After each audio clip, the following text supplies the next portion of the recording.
Hey, what is up everyone? Pursuit of Shutter here. Hope you people are doing good and are ending this year on a bang. I am back after a long break on this channel, and what's better opportunity than this to talk about color grading your photos. And just in case you don't know what color grading means or you are pretty much living under a rock, color grading is the process of turning your dull looking images straight out of your camera into visual masterpieces. And still, if you don't get what it means, here are some examples of how color grading looks like.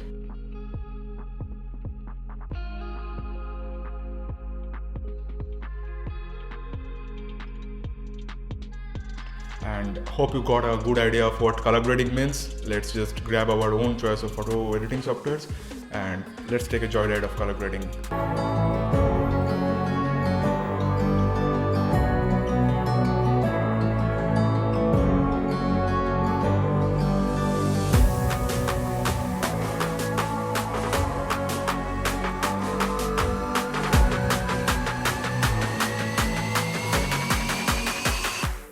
So we will start off by dragging the raw image straight into Photoshop, and since it's a raw image, it will open straight up in the camera raw module of Photoshop, which resembles with Lightroom or any other photo editing software for that matters, be it Snapseed or anything of your choice. You can just start around and it looks pretty much the same. So the basic section of the camera raw module in Photoshop will let you make basic adjustments to your raw images to improve their appearance. These adjustments may include adjusting the white balance, the exposure, contrast, highlights, shadows, whites, blacks, etc. and etc.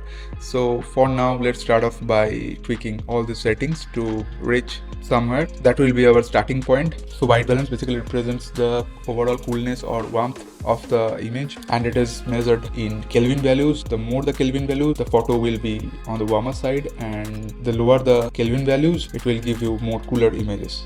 So let's start off by pulling the color temperature to around 5500 so that it gives a bit of bluish look. And let's not touch the tint for now. We will come back and fix the overall color tint. Now just pull the highlights all the way down so the brightest part of the photo doesn't look washed out. Let's just pull the whites a bit down and pull up the blacks to get a faded look. And let's just pull up the vibrance a bit to around plus 10-ish, and saturation to +5, +6-ish to give a vibrant and punchy look to the colors of the photo. So after the basic section, the next section up here is called the curves, and this, my friend, is the most groundbreaking tool in the history of color grading, I must say. And I have a dedicated video just how curves work and how to get amazing looks just using curves on my YouTube channel. I will be linking that in the description and also be linking it up somewhere in the right side of the screen so that you can refer to that. And I will be speeding up this part of the video so that it doesn't consume much of a time, since it's a whole another chapter. So in the curve section, I will be adding individual S curves to each color of the spectrum, which is the red, green and the blue primary channel. And another disclaimer here is, during this process of color grading, the grade might look a bit gross or completely off the book, but that's where the magic happens. Hang on and let's just play with curves. So now let's move on to the next section, which is the details section. We won't be touching this for now. We'll do some basic adjustment later. And now the next section that comes up is the color mixture section, which is also called the HSL section. HSL basically stands for hue, saturation and luminance. Let me take some time and explain what hue, saturation and luminance means. Hue basically means the shade of the color spectrum. For example, if you play with the reds, it will affect all the colors in the photo that comes under the spectrum of red. You can either move it towards the orange or towards even darker red. That is what hue is. If we talk about saturation, it's the intensity of that particular hue. For like, if you move towards right hand side, it will increase that particular hue that you have selected in the hue section, and if you move it towards the left, it will take off the intensity of that particular hue. And when it comes down to luminance, it basically represents the brightness of that particular hue. So now let's work on the HSL of this photo and let's see how we can tweak each individual color of the photo and get a desired look. So to start off, we will start pushing the red towards the orange a tad bit. Now let's move on to saturation and pull it a bit up to give it a natural pop. Also, let's go to luminance and pull it down and to -10 looks good. Now let's start off with orange and push it towards the red. Let's play with it a bit. This looks good. We won't be touching the saturation of oranges here. we will be playing with luminance a bit and keep it to like this. Now let's move on to yellow and push it towards green so that the colors in the tree looks better. Let's pull the saturation all the way down so that it doesn't take away all the focus of the photo. Now let's go to green and pull it towards yellow. Put up the saturation all the way down so that it gets a good yellow. Now let's play with green and yellow both to get a good achievable green that matches my taste. So this looks good pretty much. The aquas, the blues, the purples, they are not very much available in the photo. There's some sort of blue tint in the photo due to the curves adjustment. We can pull the saturation of blue down to negate that. Let's not touch purple and magentas for now since they are pretty much not available in the photo. Changing them won't affect anything. So let's move on to the color grading section. Now let's move on to the optics section and click on the remove chromatic aberration checkbox. That will remove all sort of artifact that appears in the high contrast areas of the photo due to some optical issues of lenses. Let's go to effects and add some grains to give it some sort of film sort of vibe to it. Plus 18 looks good. Now let's go to calibration and let's put the tint towards the greenish side so the trees look good. Okay, now let's play with the red primary and pull it toward more brownish sort of look, and we'll pull the saturation up as well. For greens, let's move it towards a deeper green that matches better. Now let's pull the saturation a bit down so that it matches the overall look of the photo. Let's not touch the blue for now. So we can go ahead and redefine the photo even more so that the overall photo stands out. So to start off, we will crop the overall image to make our subject right in the middle of the frame so that it grabs all the attention of the viewer.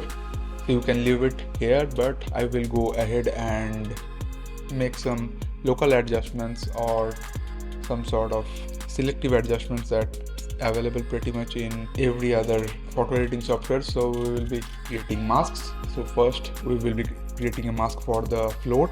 Since it's too bright, it's taking off a lot of attention of the subject itself.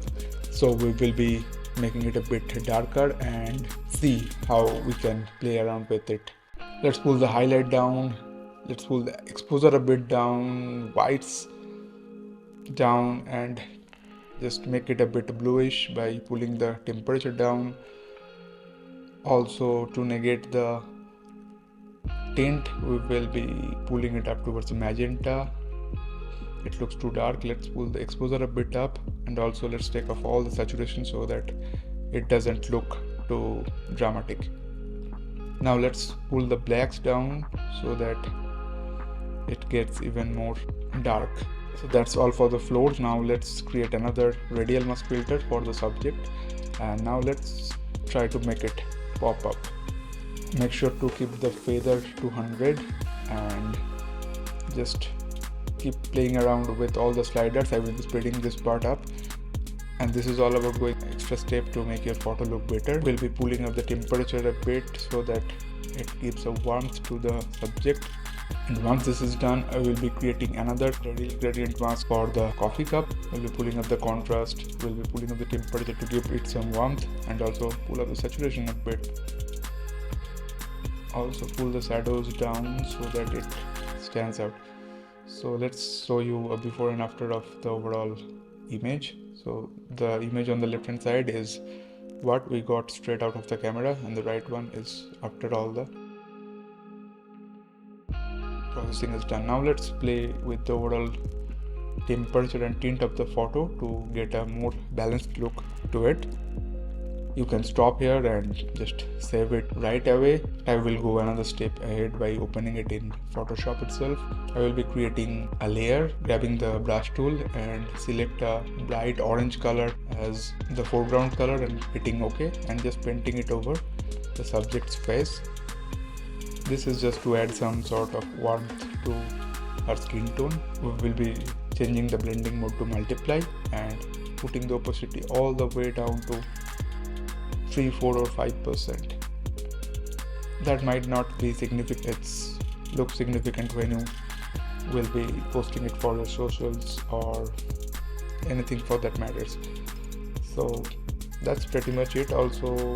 So that was my workflow of color grading my photos. You can take this chance and learn something and do some random experiment with those sliders and get some crazy looking tones.